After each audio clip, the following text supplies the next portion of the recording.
పిచ్చి పరాకాష్ఠకి వెళ్ళదు ఎప్పుడైనా ఒక చూడండి ఏ విధమైనటువంటి ఇన్వెషన్ రంగస్థలంకి మించినటువంటి సినిమా దానికన్నా ముందు ఒకసారి చూడండి. నేను ఆల్రెడీ 17 రోజుల క్రితమే చెప్పాను దీంట్లో రామ్ చరణ్ అన్న కాళ్ళు కోసేస్తారు అని. అదే జరిగింది. చాలా మంది ఏమైనా కామెంట్ చేస్తున్నారంటే నీ వీడియోస్ చూసి లైక్ నేను అంత ముందు ట్రైలర్ చూసి అవి ప్రిపేర్ చేశాను కదా, అవి చూసి మేము థియేటర్కి వెళ్ళడం వల్ల మాకు అంత ఎక్స్పీరియన్స్ కాలేకపోతున్నా, మేమంతా ఇది కాలేకపోతే. సో చాలా మంది రంగస్థలంకి మించినటువంటి సినిమా పెద్ద అని చెప్పి మేము చేస్తున్నారు అనమాట. అది ఎలా పాసిబుల్ అయితే నాకు రంగస్థలం అంత ఇష్టం అనమాట. ఎందుకంటే ఆయన శేషనాయుడు కొడతారు కదా, శేషనాయుడు వాళ్ళ అమ్మ అనేది ఉందని ఆ ఫైట్ లో అసలు అలాంటి ఫైట్ ఒకటే ఉందా మన పెద్దలో మీరే గమనించండి. చూసుకున్నట్లయితే మన చరణ్ అన్న కాళ్ళు కట్ చేసి అప్పుడు ప్రతి ఒక్కరు క్వశ్చన్ చేస్తున్నారు, మేము చూడబోతున్నాం చెప్పి ప్రతి ఒక్కరు చెప్తున్నారు. దాన్ని మించినటువంటి సినిమా మళ్ళీ సుకుమార్ గారు రామ్ చరణ్ గారు అనుకున్నా తీయలేరు. చాలా మంది కామెంట్లు అడుగుతున్నారు, అంత ఇన్వాల్వ్ కాలేకపోయినా అంత తీసుకోలేకపోయినా నాకు ఇబ్బంది అనిపించింది, అసలు నీకు ఇబ్బంది అనిపించింది ఏంటని చెప్పి నన్నైతే కామెంట్లు అడుగుతున్నారు. ఓకే స్పాయిలర్ ఇది. నీలో ఈ యాంగిల్ కూడా ఉంది. ప్రయత్నించండి. ఉప్పిన మూవీలో చూసుకున్నట్లయితే ఈ విలన్ మన హీరో కాయలు కట్ చేస్తాం. సరే తరలే ఎన్నెన్నో అనుకుంటాం అన్ని జరుగుతాయి ఏమిటి. మన ఈ పెద్ద సినిమాలో చూసుకున్నట్లయితే మన రామ్ చరణ్ అన్న కాలు అయితే కట్ చేయడం జరిగింది. తను కుస్తీ ఆడలేకపోతుంది. సో కుస్తీ ఆడి తన ఊరికి మంచి పేరు కదే కుస్తీ ఫైట్ వదిలేసి రన్నర్ గా అయితే తన ఊరికి ఏదో చేసేటటువంటి ప్రయత్నం చేస్తారు. సో నాకు అదే నచ్చలేదు అనమాట. ఎందుకంటే రామ్ చరణ్ అన్న కాలు కట్టు కావడం కూడా చాలా సిల్లీగా ఉంటుంది. అదేది పెద్ద స్ట్రాటజీ ఉండదు.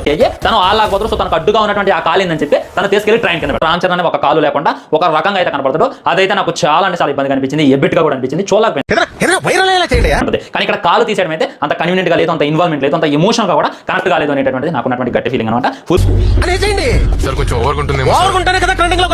మన అల్లు అర్జున్ నిజంగా బంగారం అనేటటువంటిది చాలా రియల్ లైఫ్ లో చాలా అంటే చాలా తగ్గుతుంటాడు, చాలా అంటే చాలా ఒదిగుంటాడు అనేది అందరికీ తెలుసు. అల్లు అర్జున్ ని మెగా ఫ్యామిలీ అయితే పక్కన ఆయన గురించి మాట్లాడమని చెప్పి భయంకరంగా ఆయన తిట్టడం ట్రోల్ చేయడం ఒక లేడీ అయితే నోటుకు వచ్చినట్టు వాగింది. కానీ కట్ చేస్తే ఆయన పుష్ప సినిమా రిలీజ్ అయింది. పుష్ప అప్పుడు భయంకరమైనటువంటి నెగిటివ్, పుష్ప 2 అప్పుడు ఇంకా బీభత్సమైనటువంటి నెగిటివ్ నెగిటివ్. మన చిరంజీవి గారైనా, పవన్ కళ్యాణ్ గారైనా, నాగబాబు గారైనా, వరుణ్ తేజ్ అయినా, సాయి తన తేజ్ అయినా వీళ్ళంతా కూడా కనీసం పుష్ప 2 గురించి ఇంత పాజిటివిటీ లేదు, ఇంత సపోర్ట్ లేదు. అది రిలీజ్ చేసిండు. అలాంటి సినిమాకి వీళ్ళెవరు కూడా కనీసం ఒక ట్వీట్ లేదు.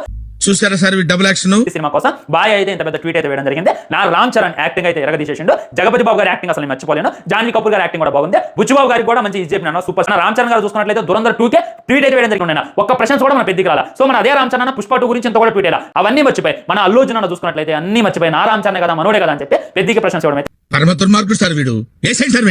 అది అల్లు అర్జున్ అంటే నిజంగా బంగారం. ఇక మీద పెద్ద సినిమా రిలీజ్ అయింది. రామ్ చరణ్ పర్ఫార్మెన్స్ అయితే పీక్స్ ఉంది. నిజంగా నేషనల్ అవార్డు డిజర్వ్ అనేటువంటి ఫీలింగ్ కూడా నాకు కలిగింది. ఓన్లీ తన భుజాల మీద సినిమాని వేసుకొని ఎలా ముందుకు తీసుకెళ్లేటటువంటి ప్రయత్నం చేసిండు. అటు రిలీజ్ అయినప్పుడు తెల్లవారుజామున 5 గంటలకే మన అల్లు అర్జున్ చూసినట్లయితే ట్వీట్ వేయడం జరిగింది సినిమాకు పాజిటివ్. ఆ తర్వాత మన మహేష్ బాబు గారు వేయడం జరిగింది, ఎన్టీఆర్ వేయడం జరిగింది, ఆ తర్వాత మన రామ్ చరణ్ గారు కూడా వేయడం జరిగింది అన్నమాట. సో పెద్ద సినిమా రిలీజ్ అయినప్పుడు కనీసం తెలుగులో ఉన్నటువంటి ఏ యాక్టర్ దగ్గర కూడా ఒక్కటంటే ఒక ట్వీట్, ఒక్కటంటే ఒక ప్రశంస రాలా. ప్రతి సినిమాకి రివ్యూ ఇస్తారు మన మహేష్ బాబు గారు. ఆయన కూడా ఏ విధమైనటువంటి ఇదే లేదు. ఆయన మన ఎన్టీఆర్ అన్న రామ్ చరణ్ కలిసి ఆల్రెడీ ఒక సినిమా తీశారు. ఆయన కూడా ఏ విధమైనటువంటి ట్వీట్ లేదు. ఈ విధంగా అల్లు అర్జున్ గారు కూడా ట్వీట్ చేయడం అయితే నాకు మరి బాధ అయితే గుర్తించింది. ప్రభాస్ అంటారు, ప్రభాస్ కి ట్విట్టర్ అకౌంట్ లేదు, అది వేరే విషయం. అంటే మనోడి దగ్గర నుండి సినిమా వస్తే వాళ్ళు కనీసం అట్లా ఏదైతే నాకైతే మిక్కిలి బాధ అయితే. కానీ ఇక్కడ చూసుకున్నట్లయితే మన పెద్ద సినిమాకి ఎక్కడ ఉన్నటువంటి యాక్టర్ సైడ్ లేదు. ఇప్పుడు వేసినందుకే రణ్వీర్ సింగ్ కనీసం డేకపోవడం ఏంది పెద్ద అనేటువంటి